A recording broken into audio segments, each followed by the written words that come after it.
Hello friends, कैसे हैं आप सब लोग। मेरा नाम है रुपिंदर कौर और मैं आपका स्वागत करती हूँ अनअकैडमी के इस बिल्कुल बिल्कुल नए चैनल पे जिसका नाम है जस्ट 9 एंड 10। ठीक है, तो ये जो चैनल है टोटली डेडिकेटेड है क्लास 9th और 10th के लिए और आपको बिल्कुल बिल्कुल फोकस्ड तरीके से एजुकेशन यहाँ पे मिलने वाली है। ठीक है, अनअकैडमी हम सब एजुकेटर्स को ढूंढ ढूंढ के लाए हैं फ्रॉम ऑल ओवर इंडिया और आपको कहीं भी कॉम्प्रोमाइज करने की कोई ज़रूरत नहीं है एजुकेशन में। Stick to the channel and excel in your field. ठीक है, और मैं यहाँ पे आपको सोशल स्टडीज पढ़ाऊंगी। स्टार्ट करने वाले हम ज्योग्राफी का चैप्टर 10 क्लास 10th का chapter, that is resources and development. ठीक है, लेकिन उससे पहले मैं थोड़ा सा अपने बारे में बता देती हूँ। मैंने पोस्ट ग्रेजुएशन की है जवाहरलाल नेहरू यूनिवर्सिटी दिल्ली से। ज्योग्राफी में ऑनर्स है मेरा बीए में एंड मेरे को 3 years से ज़्यादा ईयर्स हो गए हैं पढ़ाते हुए, ज़्यादा टाइम हो गया है पढ़ाते हुए और बहुत स्टूडेंट्स को ट्यूटर किया है ऑनलाइन ऑफलाइन फाइन। एंड मेरी जो अप्रोच है बेसिकली प्रैक्टिकल अप्रोच है। ठीक है, फालतू की रट्टेबाजी नहीं है। फाइन, जो कंटेंट मेरी वीडियो में है वो आप सीखिए, लर्न कीजिए एंड इन द एंड जो क्विज है वो आप आंसर कीजिए। ठीक है, उसके बिना मजा नहीं आता यार। जब तक हम इवेल्युएट ना करें तब तक क्या मजा आएगा, कैसे पता चलेगा हमने क्या पढ़ा है। ठीक है, तो मेरी जो अप्रोच है वो रिजल्ट ओरिएंटेड है। समझ में आई बात? ठीक है, अब क्या करना है आपने, अनअकैडमी की ऐप को इंस्टॉल करना है। Fine, if you really want to keep up, ठीक है, आपको पता है कि मुझे आपका एम क्लियर है कि मुझे एक्सेल करना है अपनी फील्ड में। ठीक है, तो आप अनअकैडमी लर्निंग ऐप को इंस्टॉल कीजिए। ठीक है, उसके बाद उसमें जाके अपने गोल्स सेट कीजिए, दैट इज क्लास 9 क्लास 10 जो भी आपको गोल्स सेट करने हैं आप करो। उसके बाद प्लस में जाओ, प्लस में जाके गेट सब्सक्रिप्शन पे आप क्लिक करो।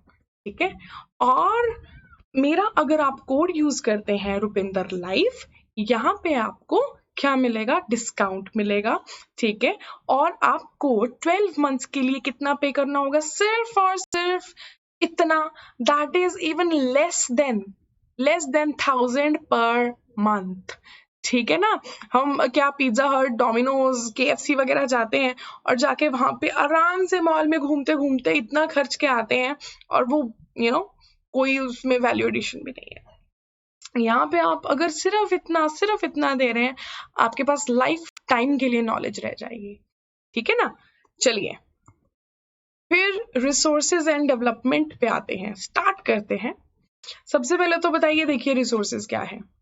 रिसोर्स एक ऐसी चीज है जो हमारी जरूरत को पूरा करे, जो हमें पता है कि टेक्नोलॉजिकली कैसे चलेगी, टेक्नोलॉजिकली एक्सेसिबल होनी चाहिए, मतलब हमें पता होना चाहिए कि वो कैसे चलती है चीज, उसको कैसे यूज करना है। ठीक है, फिर आता है इकोनॉमिकली फिजिबल, मतलब वो चीज अफोर्डेबल होनी चाहिए। ऐसा नहीं है कि इतनी महंगी चीज है, ठीक है, हमें पता है कैसे यूज करनी है, जरूरत भी है but we can not afford it, so no, उसको हम नहीं रिसोर्स बोलेंगे।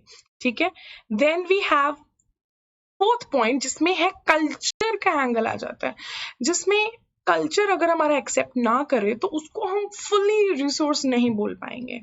ठीक है, फॉर एग्जाम्पल अल्कोहल ले लो, अब उसकी जरूरत होती है और पता भी है कैसे यूज होनी है और इकोनॉमिकली फिजिबल भी है। ठीक है, और लेकिन कल्चर उसको एक्सेप्ट नहीं करता है, so no, that is not a resource. Fine, next we move on to material versus resources. क्या होता है मटेरियल और रिसोर्सेज में डिफरेंस, अगर आपको पूछ लेते हैं आपके एग्जाम में, तो यू शुड नो कि अगर कोई चीज, फॉर एग्जाम्पल कोई चीज है, एग्जाम्पल ले लो, वीट ले लो। ठीक है, अगर वो खेत में उग रहा है, ठीक है, उसको काट दिया किसान ने, आप डायरेक्टली जाके खाने लग जाओगे क्या?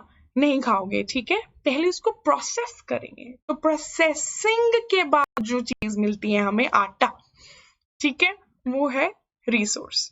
और बीच में कौन आया उसको मटेरियल से रिसोर्स बनाने के लिए? हम ह्यूमंस, दैट इज टेक्नोलॉजी। ठीक है, तो ह्यूमंस टेक्नोलॉजी को लेके आते हैं और मटेरियल को रिसोर्सेज में कन्वर्ट कर देते हैं। ठीक है ना, तो वही चीज है, humans are link between them, materials cannot become resources without putting them to use. Fine, और बीच में देखो ये क्या है, इक्वेशन में ह्यूमंस है। समझ में आई बात? फिर टाइप्स ऑफ रिसोर्सेज के बेसिस पे आते हैं। देखो कैसे इनको डिवाइड किया गया है। पहले आ जाता है जी ओरिजिन, ठीक है, किस चीज से बने हैं वो, कैसे हैं। First is biotic, means living. आप, मैं, पेड़ पौधे, ठीक है, ये लिविंग रिसोर्सेज हैं। So biotic resources are living resources. Abiotic resources और abiotic resources are non living resources, ठीक है, जिनमें जान नहीं होती है, इनमें जान होती है, ठीक है।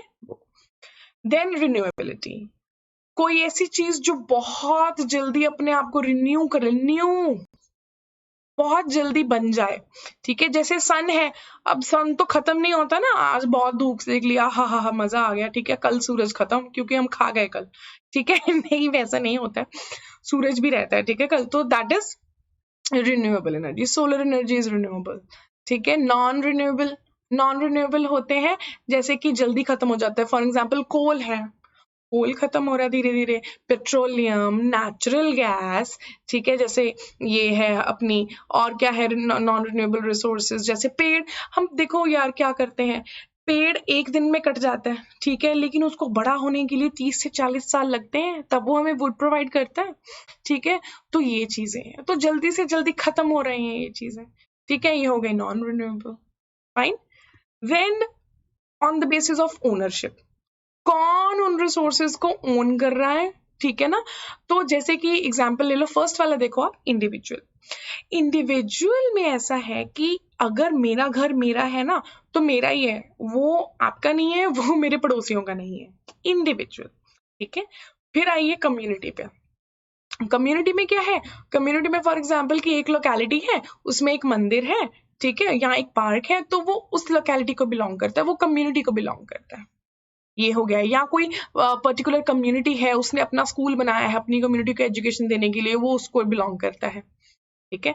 देन नेशनल रिसोर्सेज, जैसे कि नेशनल हाईवेज, मतलब जो हमारी कंट्री को बिलोंग, पूरी कंट्री के हैं, ठीक है। फिर ये नेशनल हाईवेज वगैरह आ गए। इंटरनेशनल में देखो, जैसे कि फॉर एग्जाम्पल अब मैं इंडिया देखो कोशिश कर रही हूँ बनाने की, ये सदर्न पार्ट ही ले रही हूँ मैं इंडिया का, ठीक है। ये पेनिनसुलर रीजन हो गया ना, तो क्या है कि ये कोस्ट लाइन है हमारी, कोस्ट लाइन आ गई। ये डिस्टेंस ले लो आप समुंदर तक में, ये ले लो 10 नॉटिकल माइल्स। 10 नॉटिकल माइल्स आपने ले लिया, ठीक है, 10 नॉटिकल माइल्स। उसके बाद क्या है, ये जो सारा पानी है ना, ओपन ओशंस जो है, फ्री वाटर्स जो है, वो इंटरनेशनल रिसोर्सेज हो गया, ठीक है, समझ में आया। फिर on the basis of status of development, number 1 पे आइए, देखिए डेवलप्ड रिसोर्सेज, नाम से पता है डेवलप्ड है, ठीक है, बन चुके हैं, यूज हो रहे हैं, सब कुछ है। तो ये रिसोर्सेज जैसे कि कोल है, ठीक है ना, और क्या है, पेट्रोलियम है, नेचुरल गैस है, ये सारे हमें पता है कैसे बनते हैं, कैसे यूज होते हैं, और इनकी डिमांड भी पूरी है और यूज भी पूरा है, पूरी तरीके से डेवलप्ड, ठीक है। फिर आइए पोटेंशियल में। पोटेंशियल में क्या है, डिमांड है, यूज भी है, लेकिन उतना यूज नहीं है, फुल यूज नहीं है, ठीक है। So they are not being used up to their full potential resources, ठीक है। हमें पता भी है कैसे यूज होना है। फिर आइए स्टॉक में। स्टॉक में है कि ठीक है, ये पड़े हैं हमारे पास हैं, और क्या है कि इनकी डिमांड भी है, डिमांड है इनकी, ठीक है, पड़े हैं हमारे पास, डिमांड है, टेक्नोलॉजिकल नो हाउ नहीं है हमारे पास, ठीक है ना। फिर उसके बाद आ जाओ रिजर्व। रिजर्व में क्या है, पड़े हैं हमारे पास, जरूरत नहीं है अभी, जब जरूरत होगी हम तब यूज करेंगे, और टेक्निकल नो हाउ तो है ही नहीं, ठीक है। तो ये दोनों में डिफरेंस है, फाइन। फिर are resources free, no resources are not at all free. ये जो रिसोर्सेज हैं, ये एक कीमत पे आते हैं, और वो कीमत क्या होती है, वो कीमत जैसे कि अगर हम एयर यूज कर रहे हैं, ठीक है, या अगर हम ट्रीज काट रहे हैं, तो उसकी कीमत हम कैसे भर रहे हैं, एयर पॉल्यूशन से, ठीक है ना। फैक्ट्रीज चल रही हैं, सब कुछ है, पानी में डालते हैं अपने सारे एफ्लुएंट्स, तो क्या है, वाटर वो हो गया, पोल्यूट हो गया। फिर क्या उसके बाद है, they are finite, right. Third क्या है, ये सब जो चीजें हैं इन सबको टैकल करने के लिए एक कंसेप्ट है सस्टेनेबल डेवलपमेंट। सस्टेनेबल डेवलपमेंट में क्या है कि ये जो डेवलपमेंट है ना विदाउट कॉम्प्रोमाइज होनी चाहिए। जो आने वाली जनरेशन्स है ना, जो आने वाली जनरेशन्स हैं उनकी जो जरूरतें हैं वो ना कहीं कॉम्प्रोमाइज करनी पड़े। ठीक है, डेवलपमेंट करो लेकिन ऐसे डेवलपमेंट करो कि जो आने वाली जनरेशन्स है उनको भी सारी चीजें वैसे ही मिले, उसी क्वालिटी से मिले। ठीक है जी। फिर नेक्स्ट चलते हैं हम resource planning in India. Resource planning in India कैसे होगा? अब देखो जी, इतनी स्टेट्स है हमारे पास, ठीक है, इतनी स्टेट्स है और उन स्टेट्स में अलग अलग रिसोर्सेज हैं। तो ठीक है, हर स्टेट के लिए अलग अलग प्लान होना चाहिए। कोई एक प्लान ऐसे नहीं है, एक प्लान बनाया और पूरी कंट्री में ऐसे ही थोप दिया, नो, वैसे नहीं। ठीक है, स्पेसिफिक होना चाहिए। Resources have to be first identified, कौन कौन से रिसोर्सेज कहाँ हैं। टाइम स्पेसिफिक पॉलिसीज होनी चाहिए कि स्पेसिफिक पॉलिसीज होनी चाहिए। ठीक है, कि कौन सी स्टेट के लिए कौन सी पॉलिसी लगेगी अगर उनके रिसोर्सेज कुछ स्पेसिफिक है। ठीक है, फिर उसके बाद क्या है, जब सारी स्टेट्स अपने अपने लेवल पे राइज करेंगी, डेवलप करेंगी, तो क्या होगा, पूरी कंट्री ओवरऑल डेवलप होगी। ठीक है, this leads to overall national development. समझ में आई बात? उसके बाद रिसोर्स प्लानिंग। क्या है रिसोर्स प्लानिंग? ठीक है, किसी चीज को हम प्लान तब करते हैं जब क्या होता है, वो चीज हमारे पास कम होती है। अब टाइम नहीं है हमारे पास, जब एग्जाम आता है, ठीक है, तो हम एक प्लान बनाने बैठते हैं। ठीक है, कि यार ऐसा करते हैं, एक हफ्ता रह गया है तो ऐसे ऐसे पहले हम इंग्लिश करेंगे, फिर ये करेंगे। उससे पहले तो कभी प्लान नहीं बनता है ना। क्यों? क्योंकि पहले हमारे पास टाइम बहुत होता है, उसके बाद हमारे पास टाइम जो होता है वो थोड़ा कम होने लग जाता है। ठीक है ना, फिर उसके बाद वैसा ही है, जो रिसोर्सेज है हमारे पास वो कम होने लग जाते हैं। ठीक है, तो हमें क्या चाहिए, प्लानिंग चाहिए। So how to use resources wisely is resource planning. ठीक है, it is needed because resources are finite. Fine example, अब राजस्थान में पानी कम है, वहां पे पानी की प्लानिंग होनी चाहिए। अरुणाचल में तो बहुत है, ठीक है, इसलिए उसको पानी को इतना ज्यादा वो मैनेज करने की जरूरत नहीं है। उसको ये देखना है कि मुझे इंफ्रास्ट्रक्चर कैसे बनाना है, रोड्स कैसे बनानी है, अपने हॉस्पिटल्स और स्कूल्स कैसे बनाने हैं। ठीक है ना। फिर आते हैं हम कंजर्वेशन ऑफ रिसोर्सेज पे। कंजर्वेशन कैसे करनी है, वेस्ट हम सब कर रहे हैं, ठीक है, फिर आप देखते हैं उसको बचाना कैसे है। Need versus greed. ठीक है, अब नीड है जरूरत, ग्रीड है लालच। उतना ही यूज करो जितनी आपको जरूरत है, ये उतना नहीं। फॉर एग्जाम्पल, आप आधी बाल्टी एक बाल्टी से नहा सकते हो, लेकिन सर्दियों में क्या हुआ, गीजर चल रहा है, गर्म पानी आ रहा है, तो आप मजे मजे में 3 बाल्टी से नहा लिए। ठीक है, वो गलत है। और ठीक है, अब मुझे पता है आप लोग करते हो, ऐसे करते हो कि नहीं, वो नहीं करना है, प्लीज स्टॉप। ठीक है, फिर आइए हम मास प्रोडक्शन पे आते हैं। मास प्रोडक्शन में क्या है, फॉर एग्जाम्पल 10 शर्ट्स की जरूरत है और बना रहे हैं 1000, तो क्या हो रहा है, रिसोर्सेज वेस्ट हो रहे हैं कि नहीं, कॉटन वेस्ट हो रही है, इलेक्ट्रिसिटी वेस्ट हो रही है। फाइन, तो ये मत करो यार। ठीक है, फिर उसके बाद है प्रोडक्शन बाय मासेस। फाइन, अगर आप यूज कर रहे हैं, ठीक है, अगर आप फॉर एग्जाम्पल 10 पीपल अगर आप यूज कर रहे हैं एक फैक्ट्री में, ठीक है, और उन पे लोड बहुत ज्यादा है, they are working like 18 to 20 hours काम कर रहे हैं, नहीं, वो मत करो, उनका लोड कम करो। ठीक है, ज्यादा लोग एम्प्लॉय कर लो, 20 कर लो, उनको इनकम भी तो आएगी। ठीक है, इसीलिए प्रोडक्शन ज्यादा लोगों से करवाओ, लेकिन जो ये मास प्रोडक्शन मत करो। ठीक है, तो ये डिफरेंस है मास प्रोडक्शन और प्रोडक्शन बाय मासेस में, right. Then resources alone are not enough. सबसे अच्छा एग्जाम्पल मैं आपको बताती हूँ, सबसे अच्छा एग्जाम्पल है जापान। जापान में क्या है, जो नेचुरल रिसोर्सेज है ना, बहुत ही नेग्लिजिबल है, बट आपको पता ही है जापान कितना ज्यादा डेवलप्ड है। That is on the basis of what, human capital and technology. इतनी ज्यादा है उसके पास कि उसने अपने आप को एकदम ट्रांसफॉर्म कर लिया। ठीक है ना, ये चीज है। फिर land resources plains, mountains, plateaus, ये आते हैं। ठीक है, प्लेन्स में क्या होता है, हमारे पास इंडिया का है ये, ठीक है, टोटल जो रेशो है, तो यहाँ पे एग्रीकल्चर बहुत अच्छा होता है, इंफ्रास्ट्रक्चर बहुत अच्छा होता है, ठीक है।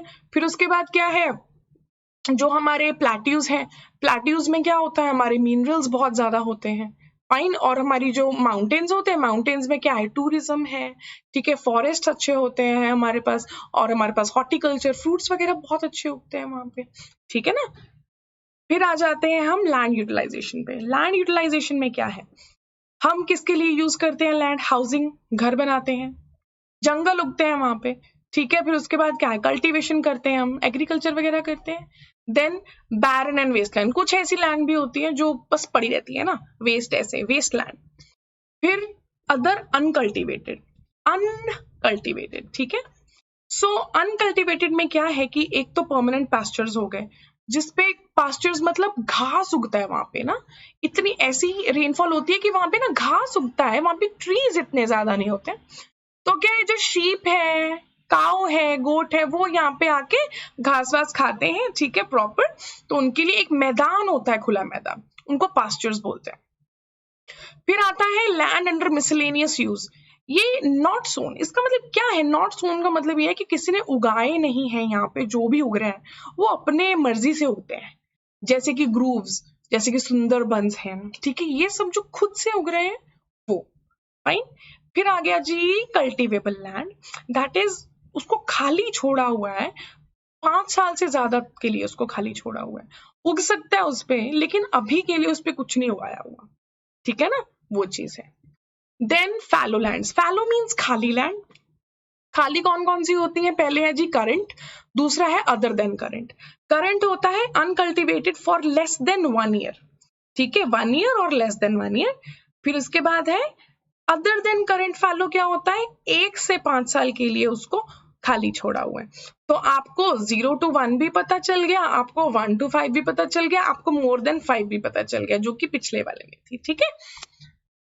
Then net sown area, net sown area वो होता है अब जहां पे की गई है, खुद एग्रीकल्चर किया गया है, ठीक है। अब कुछ ऐसी लैंड्स होती हैं जिनपे आधे साल के लिए गेहूं उगता है, आधे साल के लिए राइस उगते हैं, ठीक है। तो sown more than once in a year in an agriculture year, तो उनको नेट सोन एरिया बोलते हैं, ठीक है। फॉर एग्जाम्पल ये एरिया है, फॉर एग्जाम्पल 10 किलोमीटर स्क्वायर या कुछ भी लगा लो आप, ठीक है। तो ये एक तो राइस के लिए हो गया, फिर 10 ही उसके बाद गेहूं, तो ये टोटल कितना हो गया, 20 किलोमीटर स्क्वायर, ठीक है। फिर also known as gross cropped area, तो कंफ्यूज नहीं होना, net sown area is also called gross cropped area, GCA, ठीक है जी। फिर land use pattern in India, अब देखिए फिजिकल फैक्टर्स भी हैं, ह्यूमन फैक्टर्स भी हैं। अब फिजिकल फैक्टर्स मेनली क्या होते हैं कि कहाँ पे माउंटेनस है, कहाँ पे फर्टाइल है, कहाँ पे पानी ज्यादा है, पानी कम है। ह्यूमन फैक्टर्स होते हैं फॉर एग्जाम्पल कि कहाँ पे जनरली ये सोशल फैक्टर्स में आ जाते हैं, कहाँ पे यहाँ पे रिलीजन भी एक बहुत इंपॉर्टेंट रोल प्ले करता है, सोशल कंडीशंस प्ले करती हैं, हमारी जो कास्ट हैं अलग अलग, वो इंपॉर्टेंट रोल प्ले करती है, उसकी हम डिटेल में नहीं जाएंगे, ठीक है। बस ये 2 फैक्टर्स हैं जो हमारी जो लैंड यूज पैटर्न को बहुत ज्यादा मैटर करता है, ठीक है। यहाँ पे पॉपुलेशन भी मैटर करती है, फॉर एग्जाम्पल पॉपुलेशन बहुत ज्यादा है, ठीक है, तो वहां पे क्या होगा, वहां पे जो नेचुरल एरिया होगा, फॉरेस्ट कम होंगे, वहां पे घर ज्यादा होंगे, ठीक है, ज्यादा कंजेस्टेड होगा। अगर स्पार्सली पॉपुलेटेड है, कम लोग रहते हैं, वहां पे फॉरेस्ट या खुला एरिया ज्यादा होगा, बहुत छोटे छोटे ऐसे घर होंगे इधर उधर कहीं बिखरे हुए, ठीक है ना।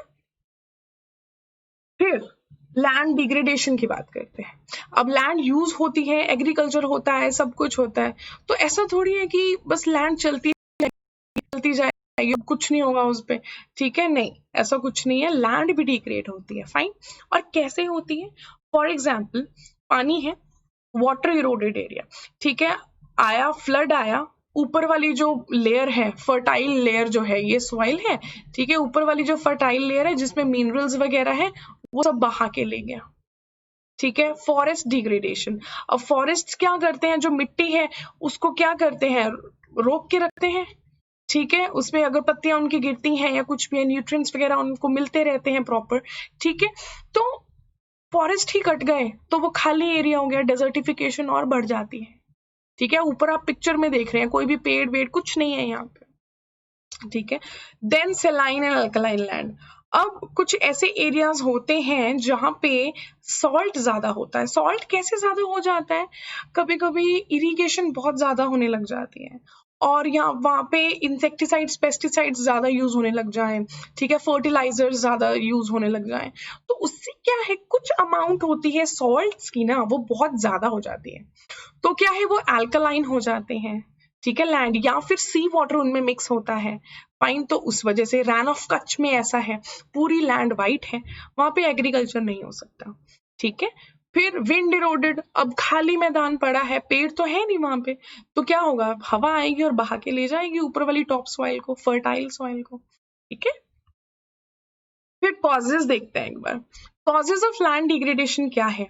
माइनिंग करते हैं जी, ठीक है, नीचे से कोल या कुछ भी मेटल्स वगैरह निकाल रहे हैं, उसके बाद क्या, खोद दिया, उसके बाद इतनी मीटर डीप तक वो होती है, इतने किलोमीटर तक लंबी होती है माइंस, तो उनको वापस थोड़ी भरते हैं हम, उसको खाली छोड़ देते हैं, फाइन। देन क्या है, तो वो तो वेस्ट हो गई ना लैंड, एकदम कुछ भी नहीं, यूजलेस हो गई। फिर उसके बाद क्या है, over use of pesticides and insecticides, वो तो मैंने आपको बोला ही है, ठीक है, ये केमिकल्स हैं सारे, तो ये यूज नहीं होने चाहिए, फाइन। फिर उसके बाद क्या है, ओवर ग्रेजिंग होती है, फाइन। ग्रेजिंग बहुत करते हैं, जैसे कि मैंने आपको बताया पास्चर्स में आई कैटल और घास खा रहे हैं एक ही एरिया पे, जब बहुत ज्यादा देर तक पास्चर्स में जब माइनिंग होने लग जाए, तो क्या होता है, घास खत्म होने लगता है, टॉप सॉइल हो गई एक्सपोज, एंड देन इरोजन, ठीक है। Flooding, I've told you, deforestation, salinity, we have already talked about it. How to deal with it? कैसे करें, फिर उसको कैसे बचाएं? सबसे इंपॉर्टेंट चीज, पेड़ लगाओ ना, सबसे आसान काम आप कर सकते हो, मैं कर सकती हूँ, ठीक है। आप पेड़ क्यों नहीं लगाते, हम लगाओ पेड़, ठीक है, मिट्टी को रोकेंगे, फिर से वापस हरा भरा हो जाना चाहिए सब कुछ। एफॉरेस्टेशन, ठीक है, अफॉरेस्टेशन, डिफॉरेस्टेशन इज काटना पेड़। Then shelter belts, shelter belts का मैंने ऐड किया है डायग्राम, उसको हम देखेंगे क्या है।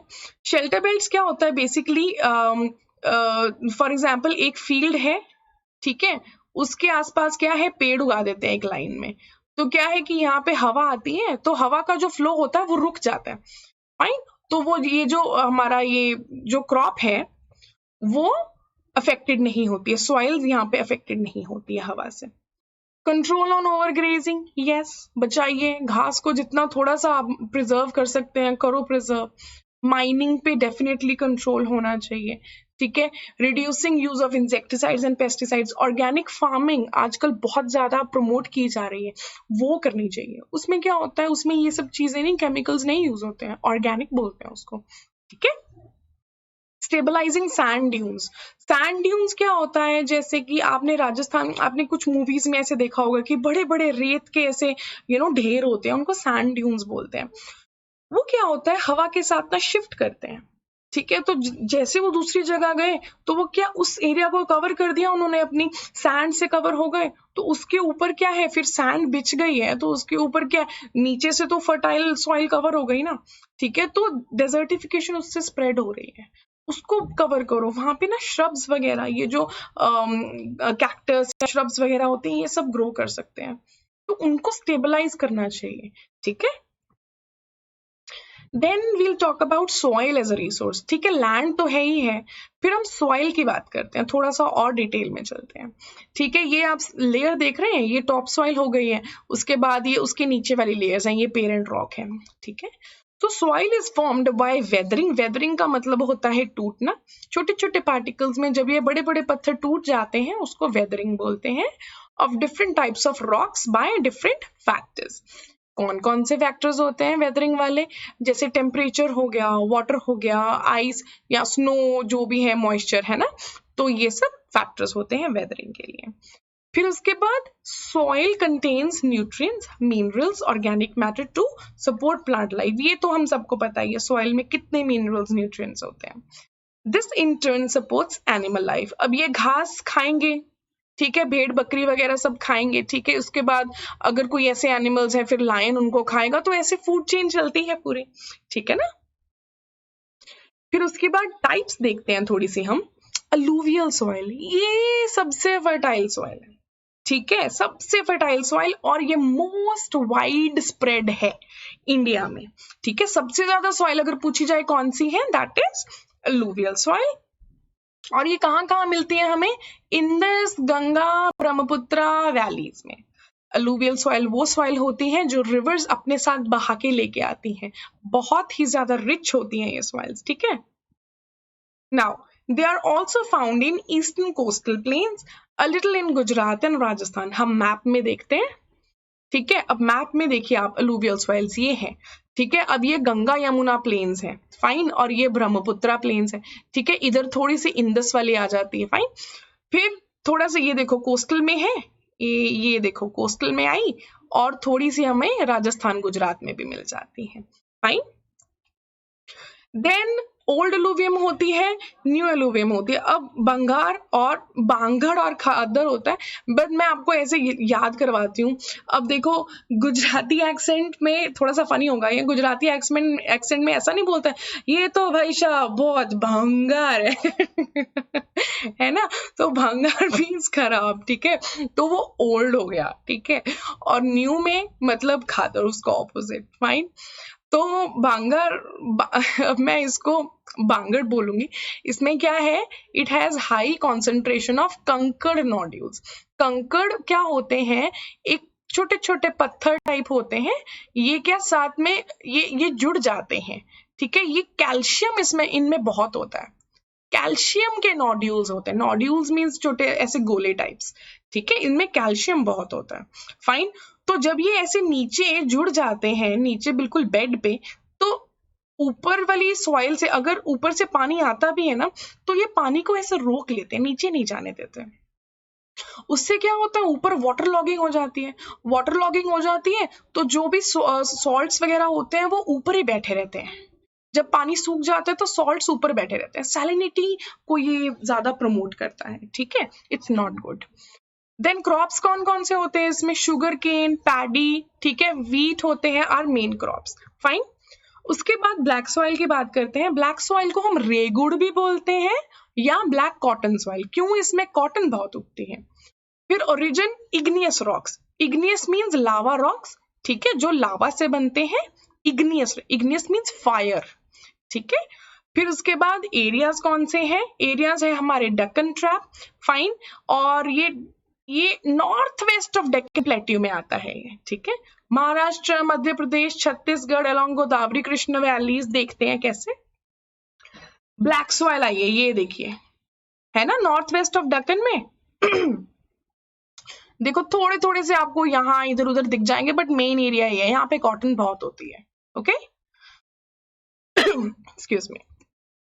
उसके बाद प्रॉपर्टीज देखते हैं।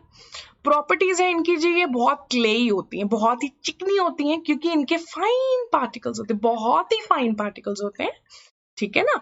और डेफिनेटली फिर इनकी क्या होगी, वाटर होल्डिंग कैपेसिटी बहुत ज्यादा होगी, वो ज्यादा है।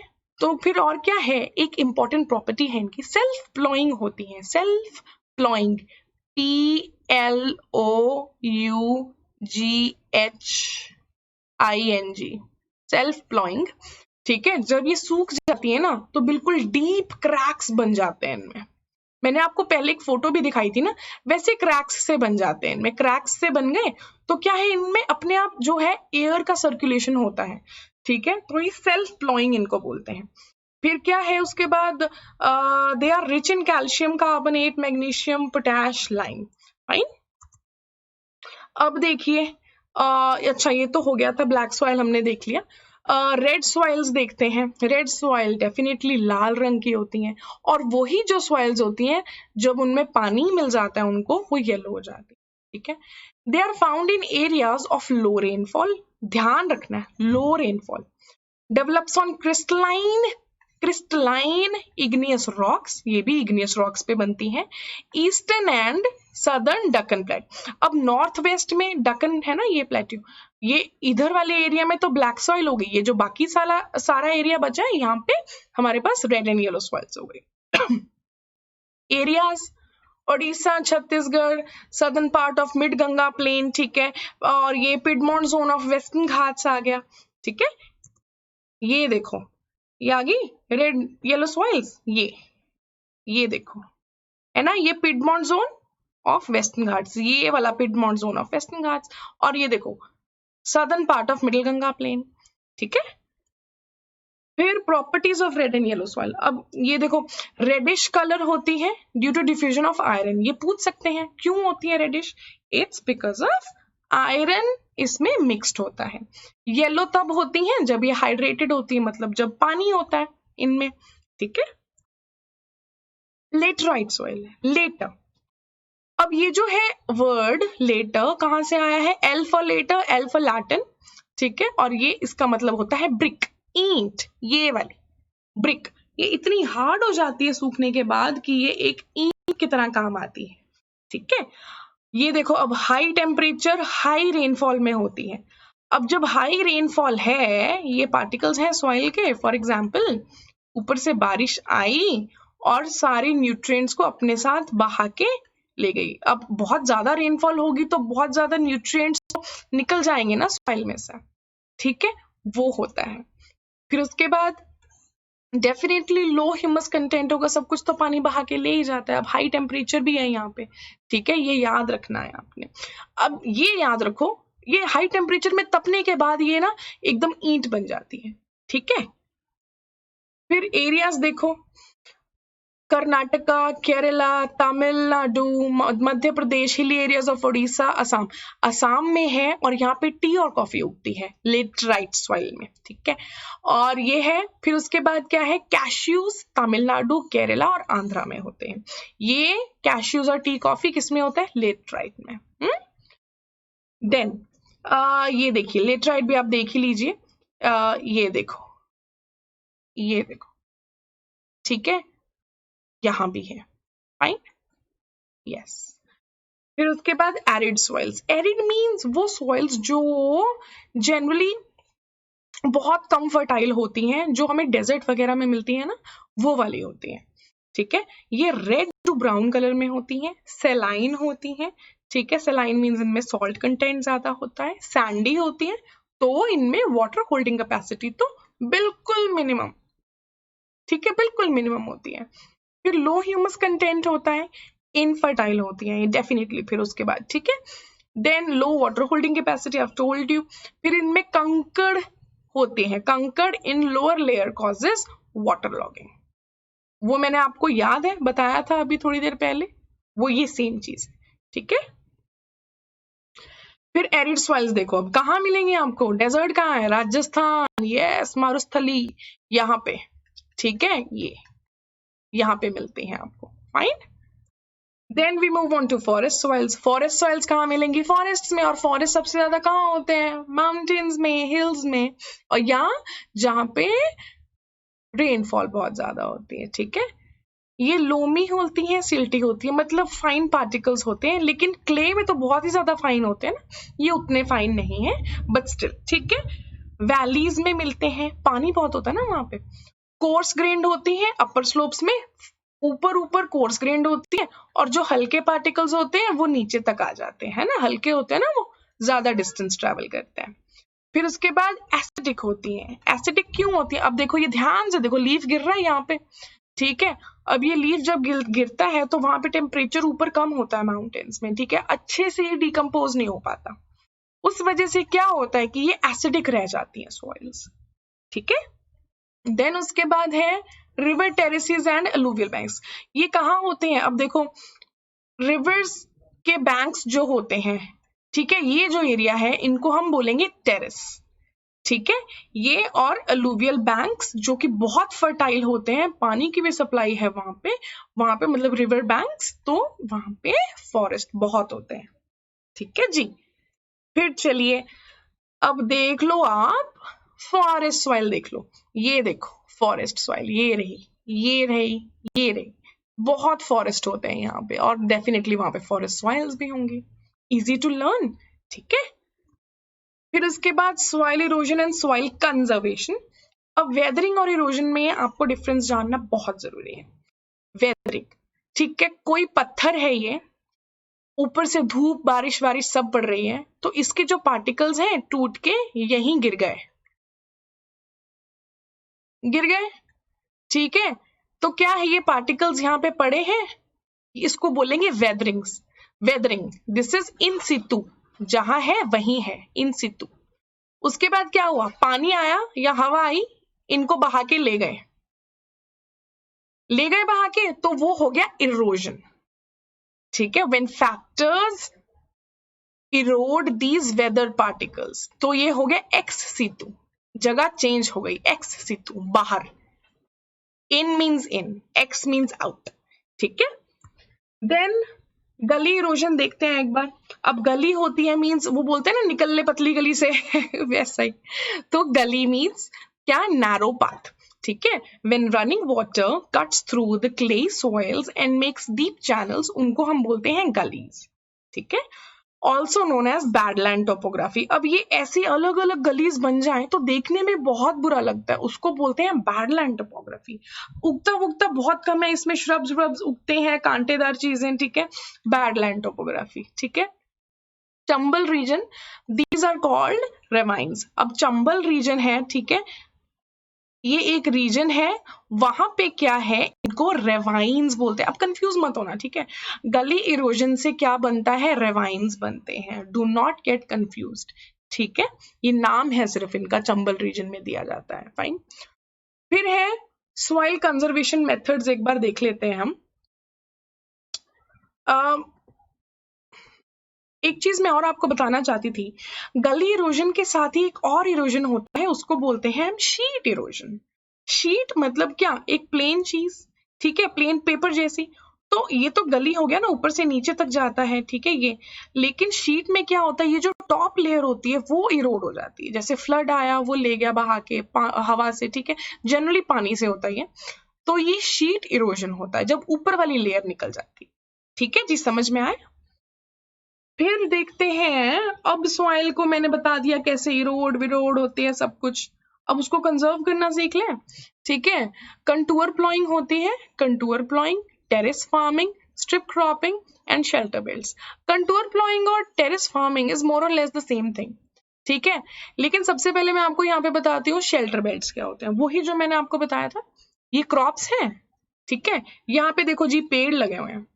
अब ये हवा आई, ये विंडवर्ड साइड हवा आई और ये ऐसे ऊपर से निकल जाएगी, यह क्रॉप्स को परेशान नहीं करेगी, क्रॉप्स को नहीं करेगी। और अगर क्रॉप्स नहीं है यहाँ पे तो नीचे जो मिट्टी है उसको भी तो नहीं करेगी परेशान। ठीक है, ये हो गया।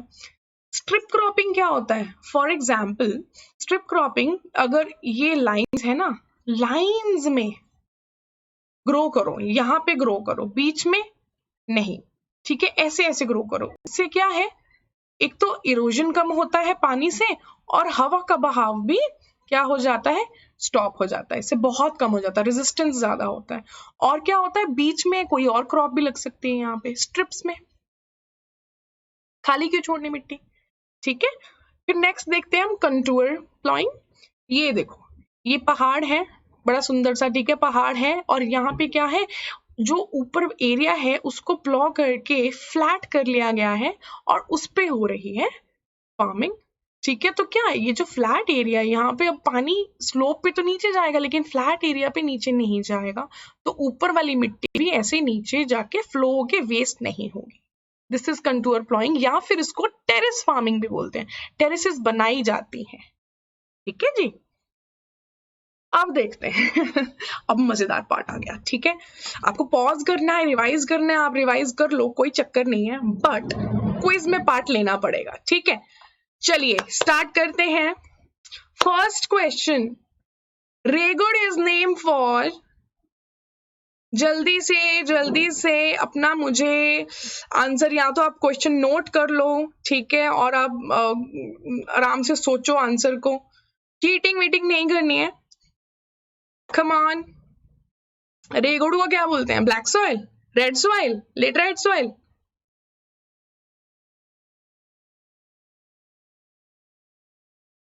टाइम अप, इसको बोलते हैं, yes yes, regur is name for black, regur is name for black soil, या इसको ब्लैक कॉटन सॉइल भी बोलते हैं। ठीक है, रेड सॉइल नहीं, डोंट गेट कंफ्यूज्ड। फिर उसके बाद brick soil, brick soil is basically, सोचो,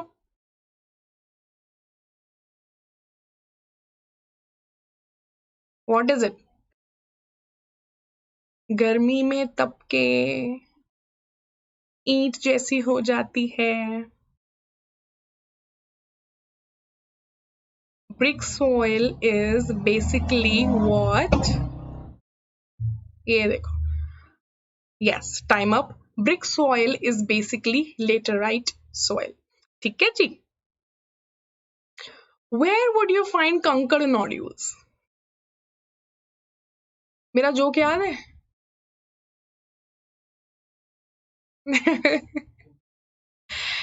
Where would you find conquered nodules? Yes, yes, yes. Time निकल रहा है. कमेंट्स में लिखो, कमेंट्स में भी लिख दिया करो, कोई बात नहीं, कोई फर्क नहीं पड़ता.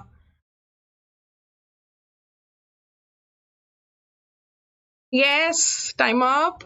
कंकर्ड नोड्यूल्स, ये तो एकदम भंगार है भाई साहब. ठीक है, भंगार. सी, ठीक है. What type of resources tidal energy? Tides समुद्र की लहरें ऊपर नीचे जाती हैं जब, लहरें नहीं, वो हम देखेंगे क्या होता है. टाइडल एनर्जी क्या होता है? आई नो मैंने नहीं पढ़ा है, बट पता होना चाहिए. बार बार आती जाती हैं. Time up. Okay, renewable. ठीक है जी. Next, which of the following methods is used for conserving soil in mountains? कितना प्यारा सा मैंने डायग्राम बनाया था कि नहीं? मैंने बनाया वो. यस.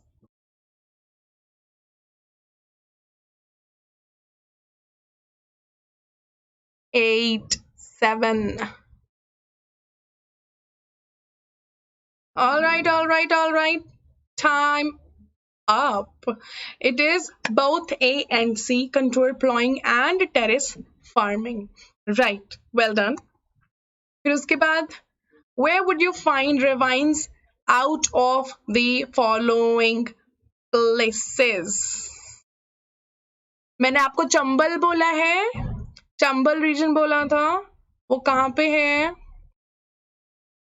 क्वेश्चंस इतने इजी नहीं होते हैं. You'll get to know a lot. Assam नहीं, हिमाचल नहीं, राजस्थान नहीं, तो Madhya Pradesh. Well done. Yes. उसके बाद, this soil is found in low rainfall and high temperature regions. These are formed on crystalline igneous rocks. Low rainfall, high temperature, low rainfall. ये भी igneous मतलब, मैं बहुत बोल रही हूँ ना. Okay. 3, 2, 1. All right, time up. So कहाँ होता है ये? कौन सी soils है? Red and yellow soils. Yes. जिसने किया है, pat yourself on the back. Right? Well done. I'm impressed. This soil has very fine particles. It is found in northwestern part of Deccan Plateau. It is rich in calcium carbonate. Hanji, northwestern part. Deccan Plateau. What is it? 10, 9. इतना difficult नहीं है, आता है तो आता है. Rich in calcium carbonate. Yes. All right, time up. It is what? It is black cotton soil. ठीक है जी. राइट. सो यहाँ पे हमारा लेक्चर खत्म होता है. ठीक है. Do not forget to subscribe, use my code Rupinder live और आपको डिस्काउंट मिलेगा. फाइन. 12 मंथ्स के लिए करो तो डिस्काउंट मिलेगा. ठीक है. अदरवाइज ज्यादा है. फाइन. उसके बाद 24 मंथ्स के लिए भी कर सकते हैं आप, थोड़ी सी और अमाउंट देके. Fine. So please subscribe. Right. And आप अपने पीडीएफ्स भी डाउनलोड कर सकते हो. पर्सनलाइज्ड आपको ट्यूटरिंग चाहिए वो भी कर सकते हो. और मुझे बहुत मजा आया आपको पढ़ा के. I really loved it and thank you so much for paying so much attention and you are the best students in the world. All right.